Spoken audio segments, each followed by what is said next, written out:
오늘 이 말씀은 이스라엘 지파들이 이 베냐민 지파와의 이 내전에서 이 두 번의 참패를 겪는 것을 보게 됩니다. 그들은 그때서야 하나님께 이 진심 어린 회개를 하고 금식 기도와 제사를 통해서 하나님과의 관계를 회복하고자 했습니다. 하나님께서 그제서야 이스라엘 지파들에게 이 승리에 대한 약속을 허락해 주시는 거죠. 숫자만 믿고 교만해서 무턱대고 전면 공격을 했었던 이스라엘 지파들은 이제는 신중하게 이 매복 작전을 펼치는 것을 보게 됩니다. 이처럼 실패는 사람을 낮아지게도 하고 또 낮아짐을 통해서 하나님을 볼 수 있게 만들어 주시는 것 같습니다. 또 모든 일에 신중함을 더해서 이 겸손한 모습을 만들어 주는 것과 같은 모습을 볼 수가 있습니다.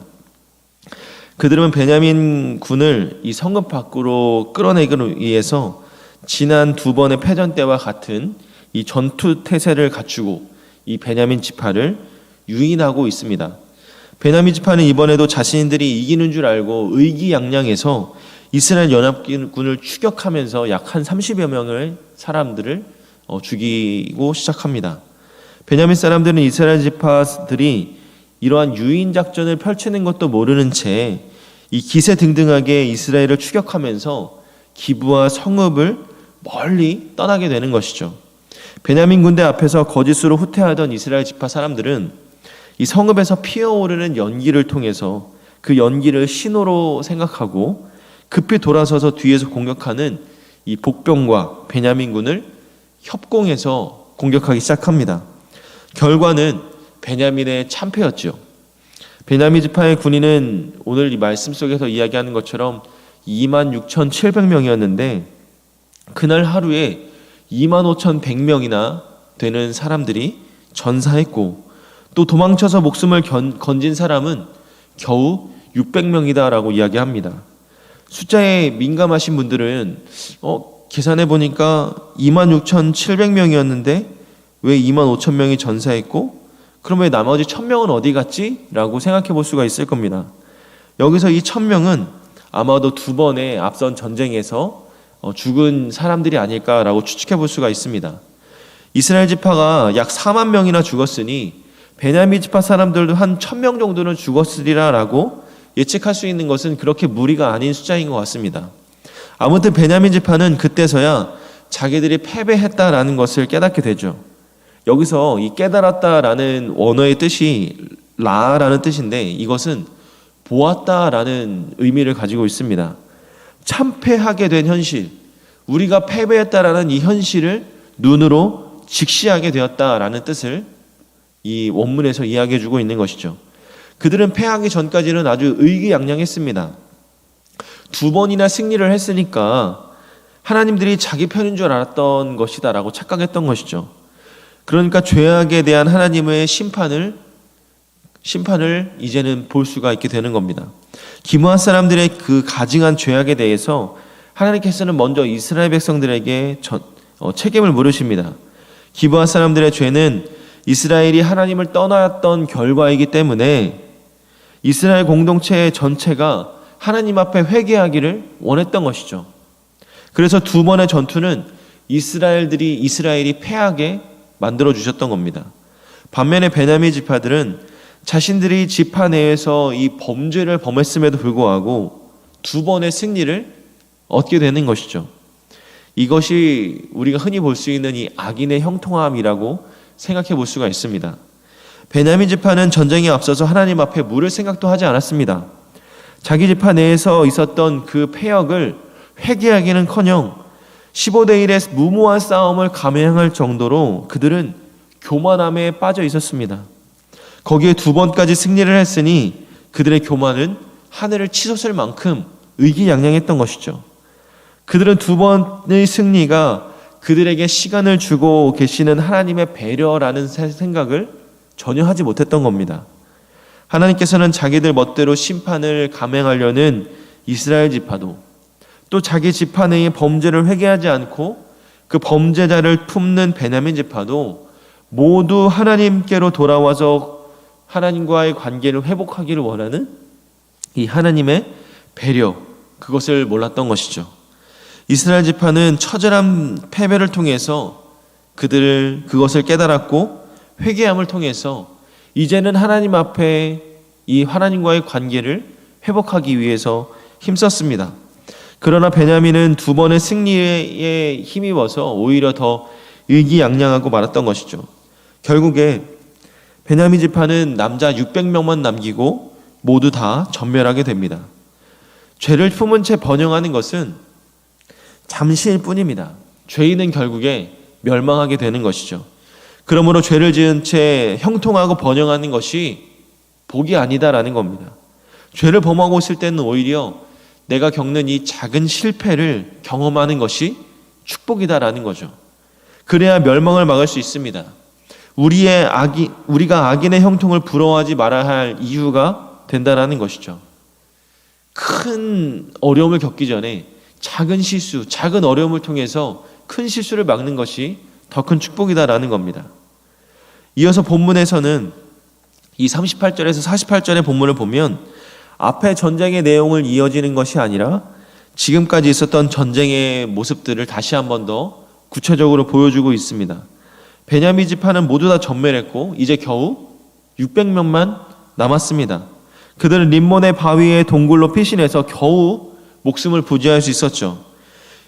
하지만 이스라엘 사람들은 이 림몬 바위 동굴에 숨은 600명을 색출해서 이 죽이는 대신에 이 베냐민 성읍으로 돌아왔습니다. 그리고 그곳에 있는 백성들과 가축들까지 모두 다 죽이고 성읍들을 불살라 버리고 말았습니다. 이스라엘 지파들이 이같이 베냐민 지파 사람들을 잔인하게 죽였던 이유는 무엇일까요? 베냐민 지파 사람들이 죄악을 범한 이 기브아 사람들과 함께 옹호하고 동조했기 때문에 그 범죄에 참여했기 때문에 그랬던 것입니다. 하나님께서는 죄를 옹호하고 동조하는 것을 너무너무나 싫어하시죠. 악한 죄로 여기십니다. 결국 베냐민 지파는 죄를 옹호하다가 범죄의 씨앗을 뿌리고 결국에는 죽음의 열매를 거두게 되는 것이죠. 우리는 죄를 미워하되 죄인을 사랑하라라는 말을 자주 하게 됩니다. 틀린 말은 아닙니다. 우리는 죄인을 사랑해야 되죠. 예수님께서 죄인과 함께 하셨고 죄인들을 위해서 죽으셨지 않습니까? 그러나 이 말에는요, 무서운 함정이 하나가 있어요. 죄가 죄인에게서 나오는 것이 아니라 죄와 죄인을 분리하는 것이 힘들기 때문입니다. 죄를 미워하면서 죄인을 사랑하라라는 것을 어떻게 구분을 지어서 행할 것인가 하는 현실적인 문제를 풀지 않으면 우리는 이 말에 함정에 빠지고 말게 되는 것이죠. 죄인을 사랑하라는 말은 죄에 대해서 묵인하는 것이 아닙니다. 죄를 묵인하면 결국 죄를 사랑하게 되고 맙니다. 우리는 죄인이기 때문에 죄를 지을 수밖에 없죠. 하지만 죄를 지었을 때 그 죄 앞에 하나님 앞에 철저하게 그 죄를 앞에 두고 회개해야 됩니다. 죄악을 도려내야 하고 죄를 다시 범죄하지 않으려는 이 뼈를 깎는 노력, 그 결단이 우리에게 필요한 것이죠.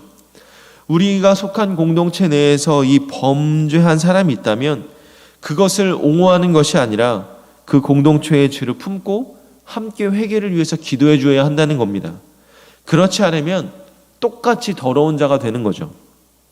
하나님께서는 이세벨의 행위를 용납한 것을 통해서 이 두아디라 교회를 책망한 적이 한 번 있었죠. 교회 내에서 죄악을 범행하고 성도를 더럽히는 자들을 용납하지 말라는 것입니다. 죄를 범한 자를 용납하고 옹호하는 것은 함께 죄를 범하는 것이고 함께 더러워지는 것이고 함께 멸망의 길로 가는 것입니다. 우리는 죄인을 사랑해야 되죠.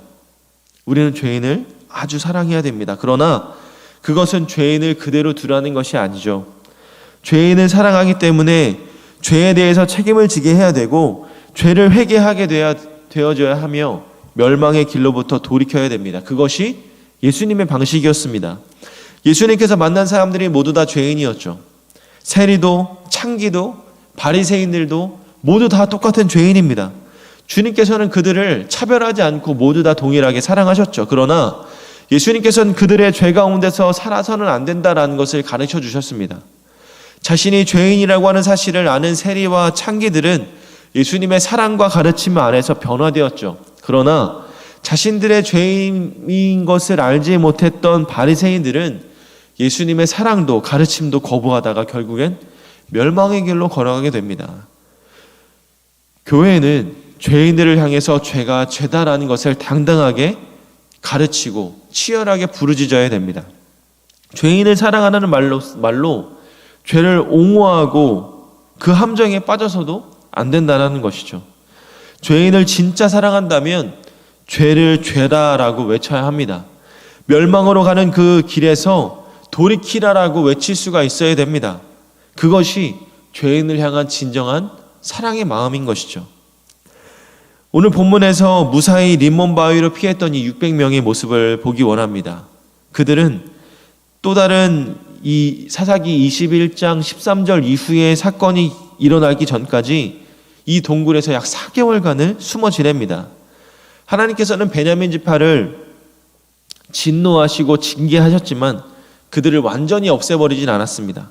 600명의 사람을 남겨두었죠. 그리고 나중에 이들로부터 베냐민 지파를 다시 회복시키게 됩니다. 이것은 12지파에 대한 하나님의 언약이 있었기 때문에 가능했던 거죠. 진노 가운데서도 이 하나님의 언약은 여전히 파기되지 않습니다. 하나님께서는 긍휼하신 하나님이시라 징계 가운데서도 긍휼을 잊지 않는 거죠. 그 긍휼로 인해서 우리가 살아있는 것이고 또 살 소망을 가지고 있는 것입니다.